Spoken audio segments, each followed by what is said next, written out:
Cyber crime, এই বিষয়টি নিয়ে আগেও কথা বলেছি, তবে আবারও বলতে হচ্ছে, কারণ এই ধরনের অপরাধীরা প্রতিনিয়ত বদলাচ্ছে তাদের পরিকল্পনা পদ্ধতি, আর যার ফলে সর্বশান্ত হতে হচ্ছে এই আমার আপনার মতন মানুষদের।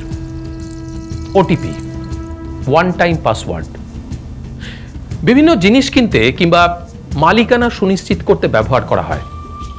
আর ভুল করেও যদি এই সব সাইবার ক্রাইম অপরাধীদের কথায় বিভ্রান্ত হয়ে এই ওটিপি তাদের সঙ্গে শেয়ার করেন, ব্যাস তাহলেই বিপদ। এরা মুহূর্তের মধ্যেই আপনার ব্যাংক অ্যাকাউন্ট, আপনার মোবাইল ফোন, আপনার মেল অ্যাড্রেস থেকে শুরু করে আরও অনেক গুরুত্বপূর্ণ নথি, এমনকি আপনার ফোন নাম্বারের অ্যাক্সেস পর্যন্ত পেয়ে যাবে। তাই এই ওটিপি একটা সংবেদনশীল তথ্য হিসেবে বিচার করুন। এটা কখনো কারোর সঙ্গে শেয়ার করবেন না।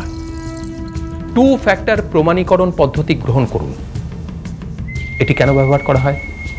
নিরাপত্তার একটি অতিরিক্ত স্তর যোগ করতে এই 2FA প্রমাণীকরণ ব্যবহার করা হয়।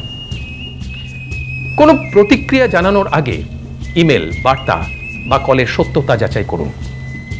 আপনার ডিভাইসের অপারেটিং সিস্টেম, ব্রাউজার এবং নিরাপত্তা সফটওয়্যার নিয়মিত আপডেট করুন। আপনার সতর্কতাই আপনাকে সুরক্ষিত রাখবে।